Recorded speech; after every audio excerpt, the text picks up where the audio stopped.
नमस्कार साथियों, मैं हेमंत सर आप सबका अपने इस डिजिटल प्लेटफॉर्म पे स्वागत करता हूं। दोस्तों, आज हम लोग एंशिएंट हिस्ट्री के एक बहुत ही महत्वपूर्ण टॉपिक के बारे में डिस्कस करेंगे, जो आपके हर प्रतियोगी परीक्षा में यहाँ से प्रश्न जो है आपसे पूछा जाता है। तो आज का जो विषय है हम लोग का, वो है संपूर्ण ऋग्वैदिक काल। हमने वैदिक काल के नाम से एक वीडियो बनाया हुआ है। जो लोग आज का वीडियो देख रहे हैं वो पिछले वीडियो को एक बार देख लेंगे। उसमें हमने पूरे वैदिक काल के बारे में जनरल इंट्रोडक्शन, यानी उसके जो महत्वपूर्ण तथ्य हैं परीक्षा के दृष्टिकोण से, उन सभी चीजों को हम उस वीडियो में बताए हुए हैं। यहाँ पे हम अलग अलग एक बार ऋग वैदिक काल, यानी जो आपका अर्ली वैदिक पीरियड है उसके बारे में, और इसके बाद जो आपका लेटर वैदिक जो है उसके बारे में, यानी उत्तर वैदिक काल, दोनों के बारे में हम लोग क्या करेंगे आपको हम बताएंगे। तो आज का जो विषय है वो है आपका संपूर्ण ऋग वैदिक काल। इस ऋग्वैदिक काल को ही हम लोग पूर्व वैदिक काल कहते हैं। देखिए, जब भारत में क्या हुआ कि यहाँ के सभ्यता और संस्कृति को जानने के लिए अंग्रेजों के द्वारा यहाँ पे अनुसंधान यानी उत्खनन जब करवाया जाने लगा, तो वहां से हमें 1921 में हड़प्पा और मोहनजोदड़ो नामक दो स्थल ऐसे मिलते हैं जिससे कि भारत के एक विस्तृत सभ्यता और संस्कृति का क्या मिलता है, प्रमाण मिलता है। जब हम सिंधु घाटी की सभ्यता यानी हड़प्पा और मोहनजोदड़ो, कालीबंगा, लोथल, धौलावीरा, हिसार, बनवाली जैसे स्थलों को सिंधु घाटी सभ्यता के अंतर्गत पढ़ते हैं, तो हम लोग देखते हैं कि वह एक विशाल नगरीय सभ्यता था। इसी नगरीय सभ्यता के पतन के बाद प्राचीन भारतीय इतिहास में एक ग्रामीण सभ्यता और संस्कृति का उदय होता है। सिंधु घाटी की सभ्यता और वैदिक सभ्यता और संस्कृति में अंतर क्या है, पहले आपको ये हम बता। हम कभी सिंधु संस्कृति नहीं पढ़ते, हम हमेशा सिंधु सभ्यता पढ़ते हैं। सिंधु संस्कृति उसको नहीं कहा जाता। क्यों नहीं कहा जाता? और वैदिक काल में जब हम आते हैं, सभ्यता संस्कृति दोनों कहा जाता है। तो सबसे पहले तो ये जान लीजिए कि सभ्यता और संस्कृति में अंतर क्या होता है। सभ्यता मूर्त होता है, मतलब वो एकदम सिंपल फैक्ट। सभ्यता क्या होता है? मूर्त होता है, दिखाई देता है। और संस्कृति क्या होता है? अमूर्त होता है। वह क्या होता है? उसका विकास अमूर्त रूप से होता है, और वह पीढ़ी दर पीढ़ी अपने आप जो है हस्तांतरित होती रहती है। वो किसी को सिखाया नहीं जाता। सभ्यता क्या है?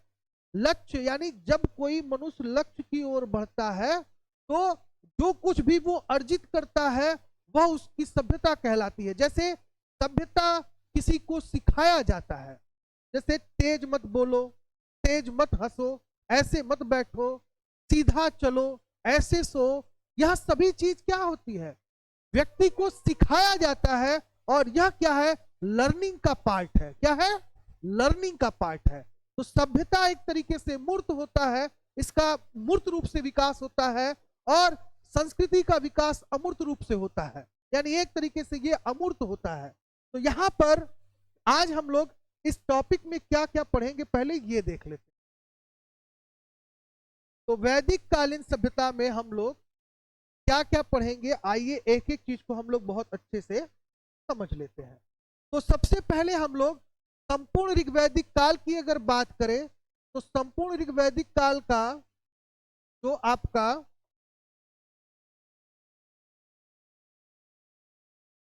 संपूर्ण ऋग्वैदिक काल का जो समय है आपका, वो समय माना जाता है आपका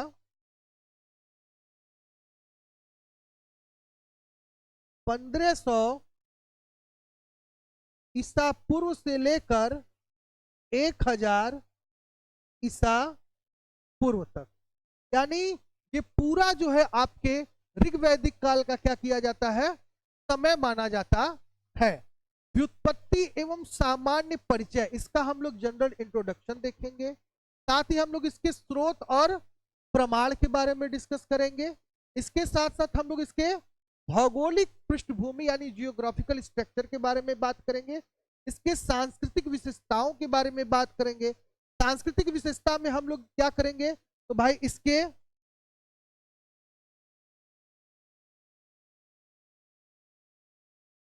सामाजिक राजनैतिक,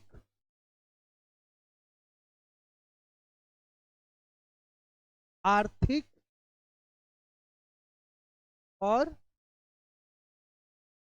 धार्मिक विकास के बारे में हम लोग क्या करेंगे, बड़ी इसको हम लोग क्या करेंगे, अच्छे से पढ़ेंगे। तो सांस्कृतिक विशेषताओं के अंतर्गत हम इन बिंदुओं पर क्या करेंगे, चर्चा करेंगे। और साथ ही हम लोग परीक्षा उपयोगी जो तथ्य हैं उस पे हम लोग क्या करेंगे, डिस्कस करेंगे। तो चलिए एक एक चीज पे हम लोग क्या करते हैं, चर्चा स्टार्ट करते हैं और एक एक बिंदुओं को हम लोग समझते हैं। ठीक, तो सबसे पहले है आपका व्युत्पत्ति एवं सामान्य परिचय। तो जान लीजिए पहले कि अगर हम बात किसकी कर रहे हैं, तो बात हो रही है यहां पे हमारा ऋग वैदिक काल की, जिसे जो है कहीं कहीं पूर्व वैदिक काल भी इसको क्या किया जाता है, कहा जाता है। इसके समय की अगर बात करें तो लगभग आपका 1500 से लेके 1000 ईसा पूर्व तक का जो समय है वह आपका जो है ऋग्वैदिक काल से संबंधित होता है। अब इस सभ्यता के जो जनक थे, यानी ऋग्वैदिक काल के जो जनक थे वो थे आपके कौन, आर्य। आर्य की अगर बात करें तो आर्य एक उपाधि शब्द है। क्या है, आर्य एक उपाधि शब्द है। आज से ये जान लीजिए, आर्य कोई जाति नहीं है बल्कि क्या है, एक उपाधि शब्द है जिसका शाब्दिक अर्थ होता है विद्वान, श्रेष्ठ,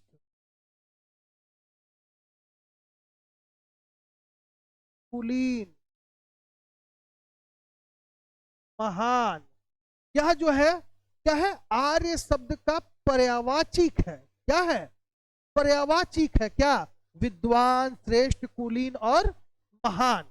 यह आर्य शब्द का क्या है, एक तरीके से शाब्दिक अर्थ है। तो ऋग्वैदिक काल के अगर सामान्य परिचय की बात करें तो इसका समय जो है वह यह माना जाता है। साथ में इसके जनक आर्य हैं।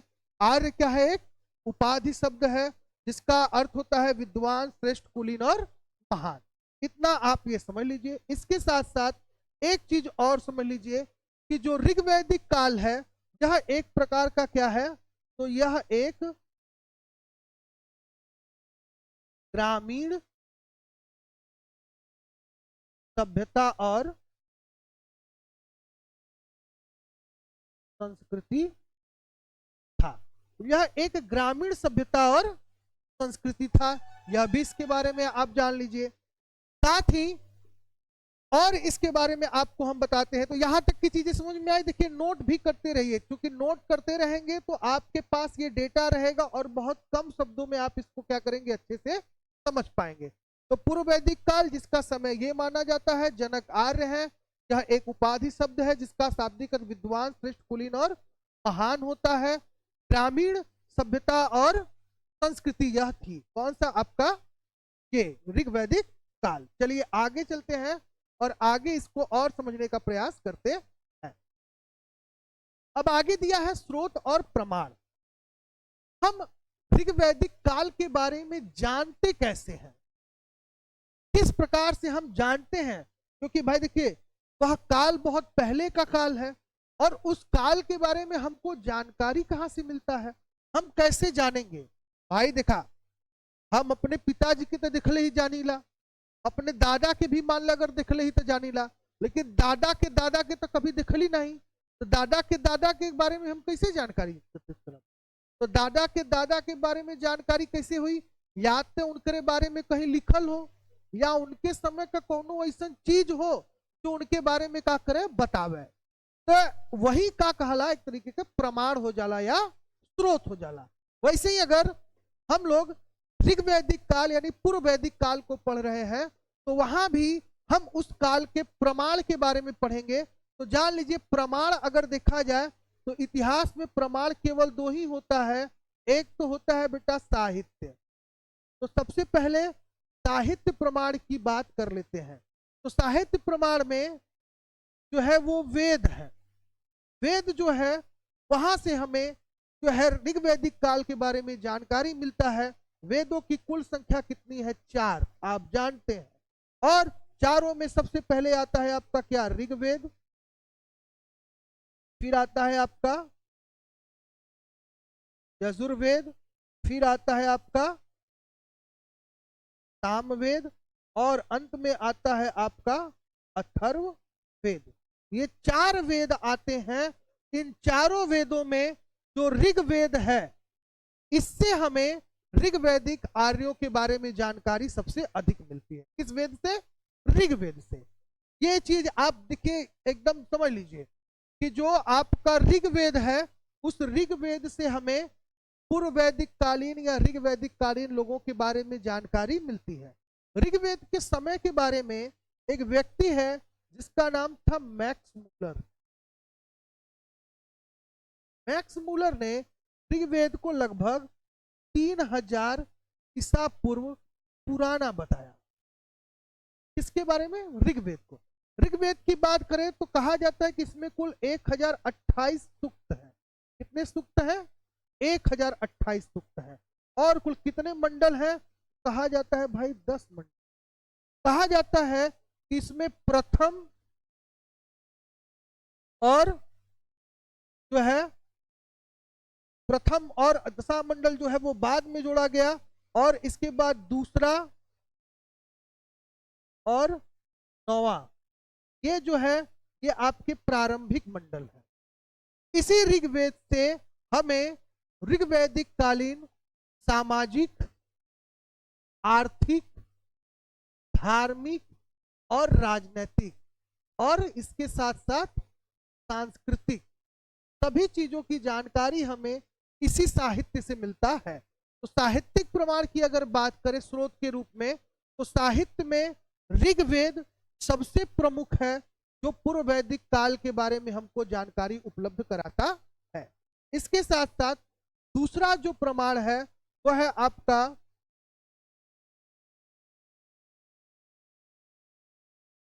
पुरातात्विक प्रमाण।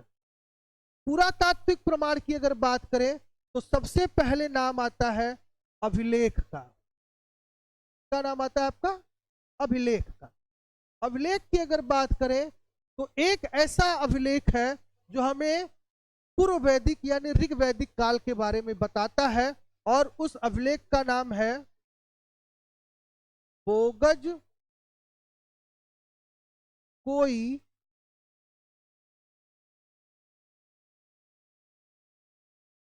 अभिलेख। क्या नाम है इसका? बोगज कोई अभिलेख। यह जो है वर्तमान में ईरान में है। कहां पे है? ईरान का प्राचीन नाम क्या था? फारस। क्या नाम था? फारस। और कहां पे स्थित है? तो एशिया माइनर में स्थित है। कहां पे? Asia minor. एशिया माइनर के ईरान में यह जो है बेगज कोई अभिलेख स्थापित है, और यहां से हमें वैदिक कालीन 4 देवताओं का नाम मिलता है। यानी इस अभिलेख से हमें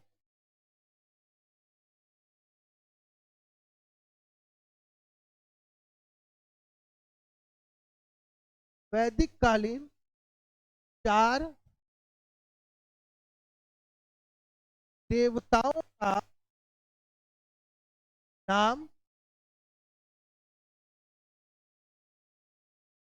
मिलता है। यह कई बार प्रश्न आपकी परीक्षाओं में पूछा गया है कि बेगज कोई अभिलेख से वैदिक कालीन कितने देवताओं का नाम मिलता है। तो आप आराम से बता सकते हैं कि 4 का मिलता है। कौन कौन है? तो आपको बता देते हैं। इंद्र है, वरुण है, मित्र है, और एक देवता और है जिसको हम लोग कहते हैं क्या? नाशक।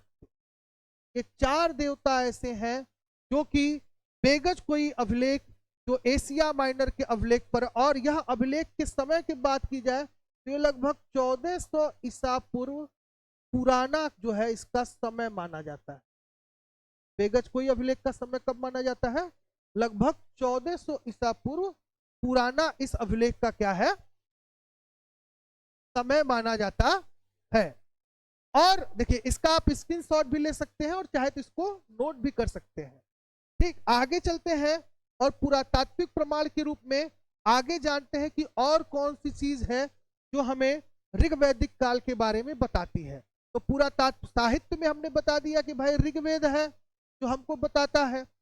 पुरातत्व में अभिलेख में आपका बेगस कोई अभिलेख है जो हमें ऋग्वैदिक काल के बारे में क्या करता है? बताता है। अब आगे चलते हैं और आगे आपको बताते हैं कि और ऐसे कौन सी चीजें। तो इसी पुरातात्विक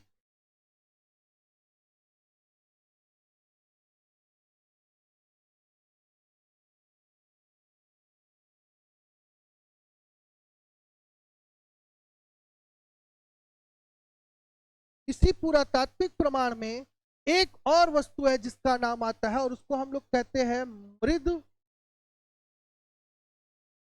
भांड, जिसका अर्थ होता है मिट्टी के बर्तन।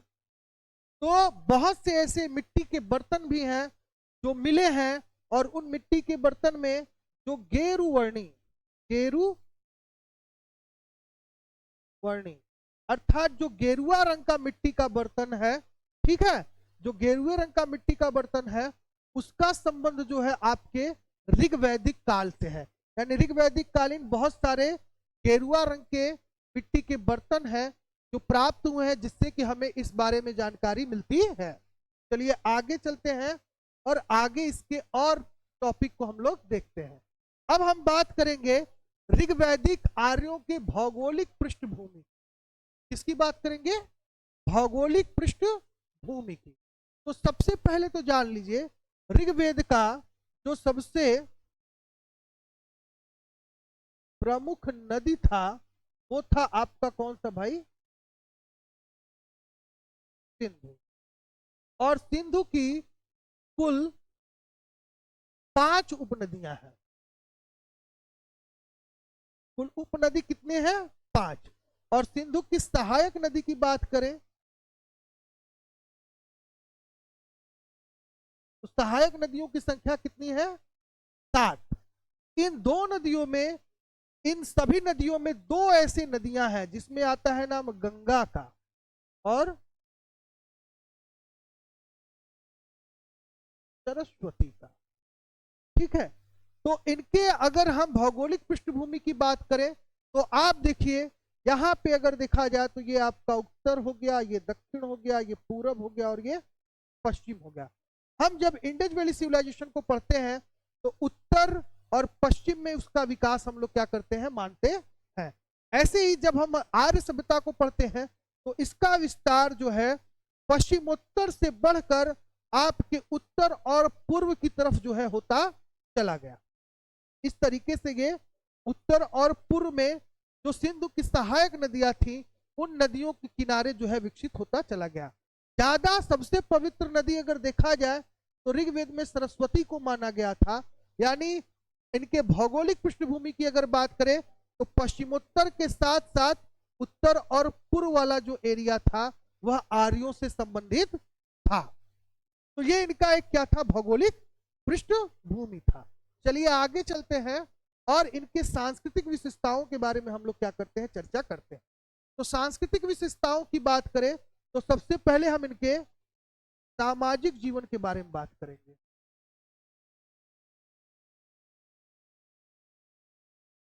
हम लोग सबसे पहले इनके सामाजिक जीवन के बारे में बात करेंगे। सामाजिक जीवन की अगर बात करें तो ऋग्वैदिक काल यानी ऋग्वेद में पूर्व वैदिक काल की बात करें तो ऋग्वैदिक काल जो समाज था वो वर्गों में विभाजित था।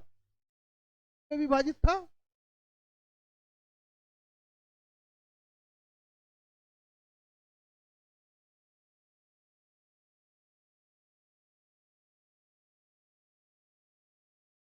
ऋग्वैदिक जो समाज था वह आपका वर्गों में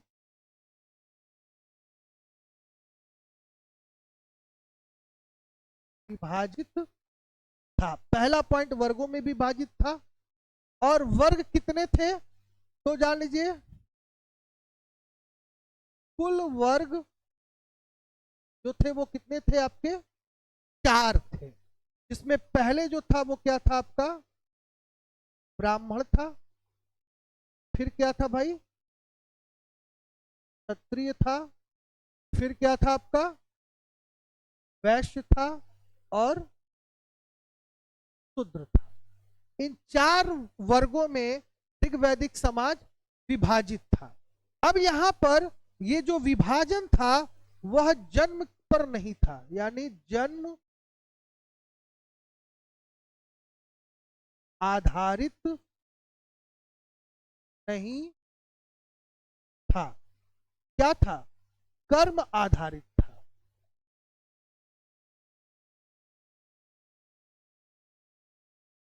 कर्म आधारित था। यानी अगर इनके हम सामाजिक जीवन की बात करें तो इनका जो समाज था वो वर्गों में विभाजित था। और कुल वर्ग कितने थे भाई, 4 थे। कौन कौन से थे, ब्राह्मण थे, क्षत्रिय थे, वैश्य थे और शूद्र अर्थात सेवक वर्ग थे। ऋग्वैदिक काल में जन्म आधार नहीं था वर्गों का, बल्कि कर्म आधार था। कर्म आधार कैसे था, तो आइए चलिए अब कर्म आधार कैसे था उस पर हम लोग चर्चा करते हैं। तो देखिए, जैसा कि हमने बताया कि भाई 4 वर्ग थे।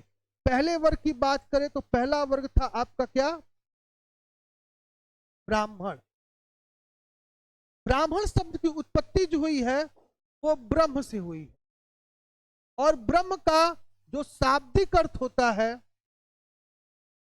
जो शाब्दिक अर्थ है वह होता है क्या, ज्ञान। क्या होता है, ज्ञान। और इसी ब्राह्मण ही वर्ड से एक शब्द बना है जिसका नाम है ब्रह्मचारी। ब्रह्मचारी। चारी माने क्या होता है, देखिए चारी माने होता है करना। चारी माने क्या होता है, करना। ब्रह्म मतलब क्या हो गया भाई, ज्ञान हो गया।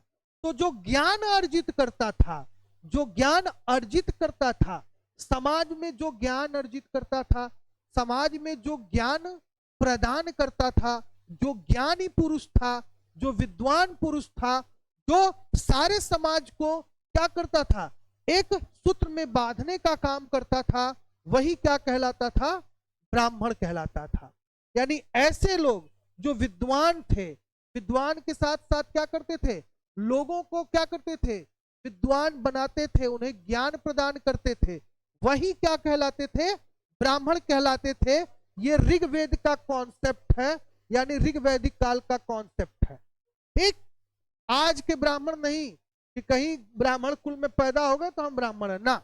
ऋग्वेद ने कहा क्या, ऋग्वेद ने कहा जो ब्रह्म को जानता है वही ब्राह्मण है। जो ब्रह्म को जानता है वही ब्राह्मण है। ब्रह्म का मतलब देवता नहीं, ब्रह्म का मतलब ज्ञान। संस्कृत में ब्रह्म का मतलब ज्ञान होता है, उसका पर्यायवाची क्या होता है, ज्ञान। तो जो ज्ञान को जानता है, जो ज्ञानी है और जो ज्ञान देने का काम करता है, वही क्या है, ब्राह्मण है। यह कौन कहता है, ऋग्वेद कहता है।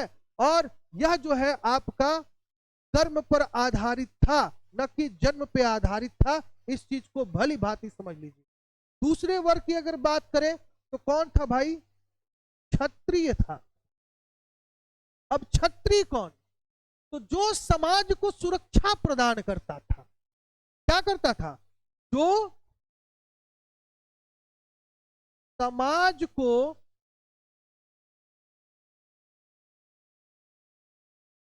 सुरक्षा प्रदान करता था। यानी समाज को सुरक्षा प्रदान करने वाला ही कौन है, क्षत्रिय है। ये नहीं कि कहीं पैदा हो गई और कहता कि हम क्षत्रिय है, इसे ना। जो समाज को सुरक्षा प्रदान करे, किससे, बाहरी आक्रमणकारियों से। किससे किससे सुरक्षा प्रदान करे, तो बाह्य आक्रमणकारी से, और इसके बाद दूसरा अगर देखें तो आंतरिक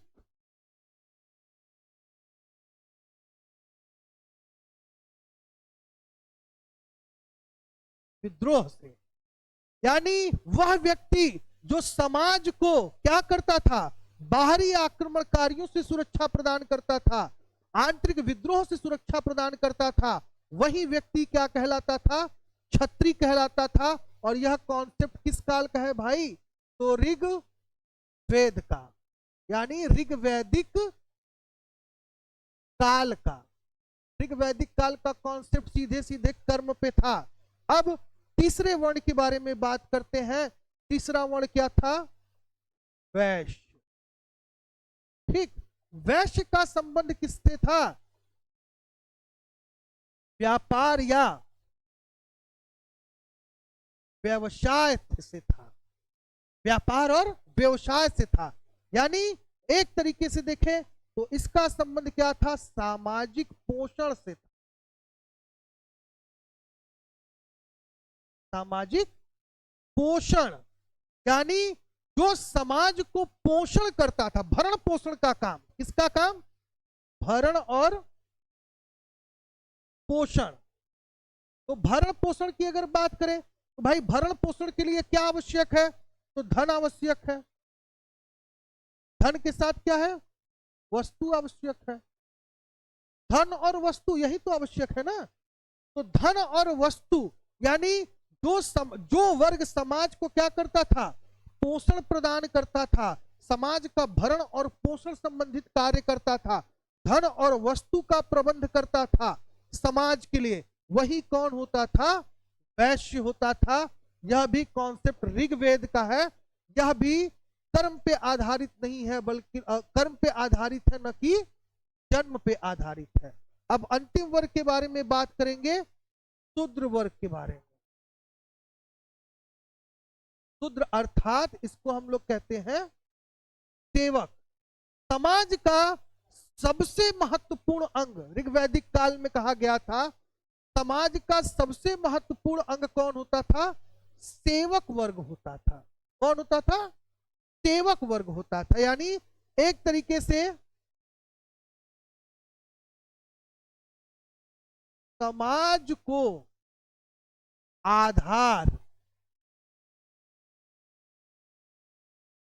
प्रदान करने वाला व्यक्ति, समाज को आधार प्रदान करने वाला व्यक्ति ही क्या था, सेवक था। आज देखा ना डॉक्टर इंजीनियर जो उनको लोग बनल देखा ना, उस सारा डॉक्टर इंजीनियर ऋग्वैदिक काल में यही थे, शूद्र ही थे।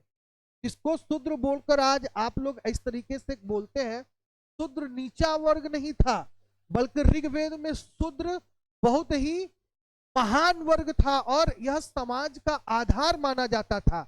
इस वर्ग का होना बहुत ही आवश्यक था। संपूर्ण सामाजिक व्यवस्थाएं इसी वर्ग पर टिकी थी।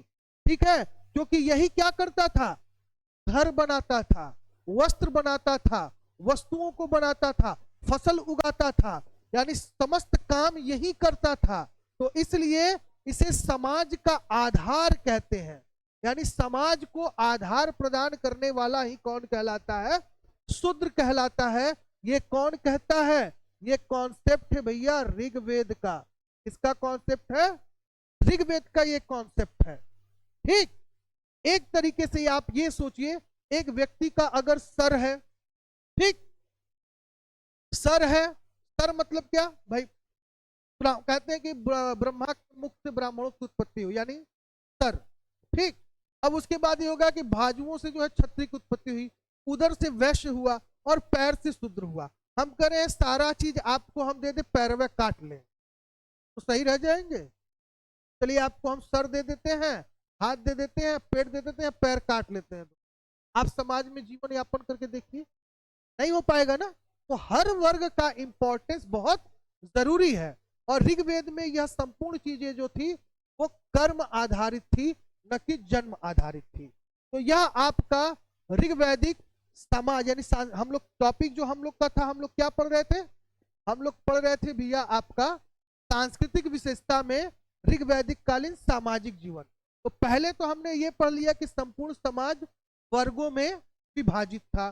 दूसरा, समाज का जो अंग होता है दूसरा वो होता है कौन? स्त्रियां होती हैं। तो अब हम लोग पढ़ लेते हैं। देखिए समाज में होता क्या क्या है, पहले ये आपको हम बता देते हैं। सांस्कृतिक विशेषता में हम लोग पढ़ेंगे सबसे पहले ऋग्वैदिक कालीन समाज। अब ऋग्वैदिक कालीन समाज की बात करें तो समाज में सबसे पहले क्या हो गया? वर्ग हो गया,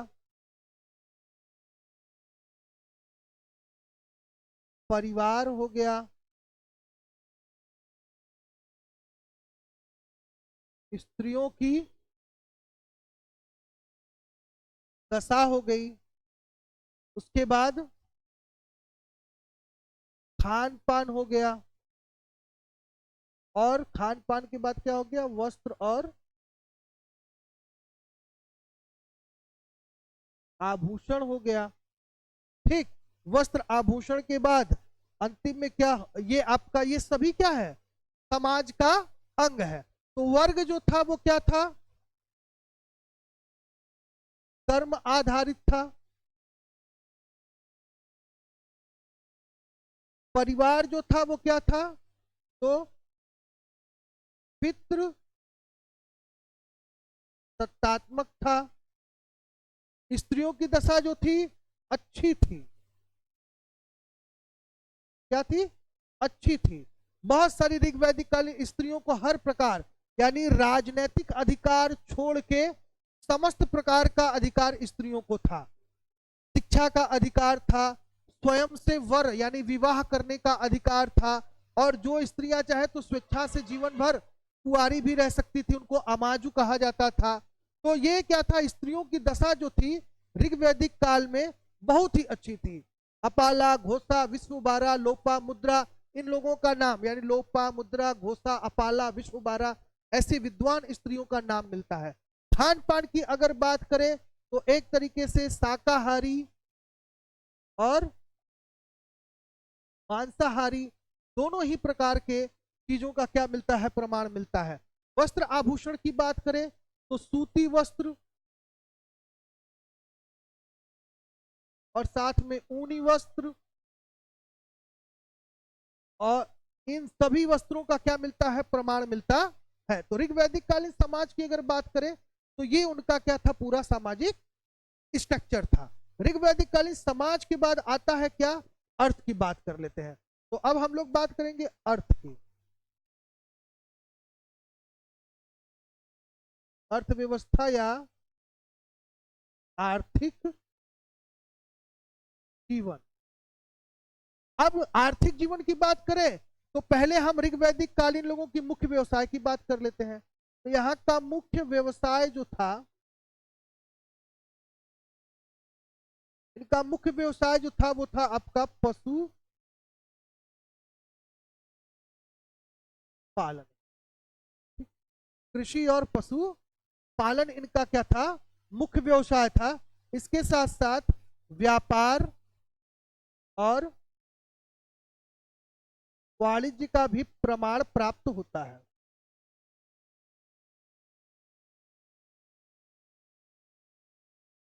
प्रमाण क्या है? मिलता है। इसके साथ अगर व्यवसाय की बात करें तो व्यवसाय में क्या था? कृषि और पशुपालन था। पशुपालन में गाय को सबसे ज्यादा महत्व दिया जाता था। किस पशु को दिया जाता था? गाय को सबसे ज्यादा महत्व दिया जाता था। गाय जो थी ऋग्वैदिक काल में एक तरीके से विनिमय का क्या थी? साधन थी। क्या थी? विनिमय का साधन थी।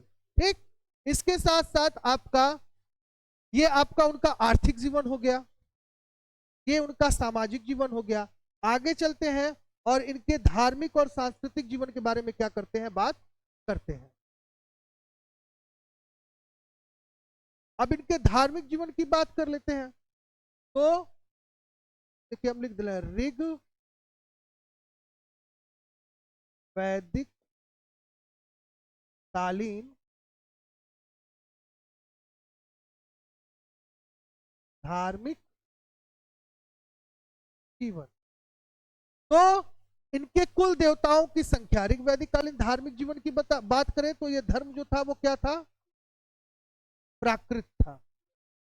क्या था? प्राकृत धर्म था। और इसके साथ साथ प्राकृत धर्म के साथ देखा जाए तो इनके कुल देवताओं की संख्या,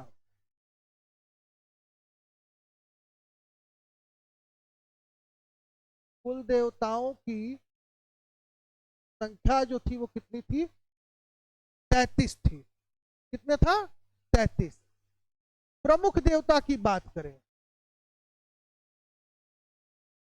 प्रमुख देवता जो था वो कौन था भाई? तो इंद्र था। कौन था? इंद्र था। इसके साथ साथ आपका प्रमुख देवता इंद्र था। और इन्होंने देवताओं को बांट रखा था। कैसे? आकाश का देवता,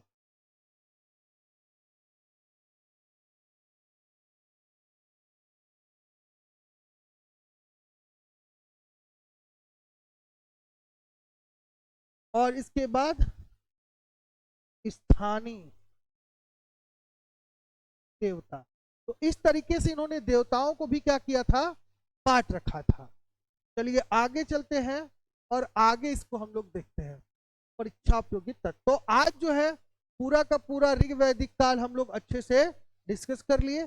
ऐसे ही वीडियोस के लिए आप क्या करिए, हमारे पढ़ा यूट्यूब चैनल से जुड़े रहिए, ताकि आपको ऐसे ऐसे मजेदार वीडियो आपको मिलते रहे। तब तक के लिए जय हिंद, जय भारत।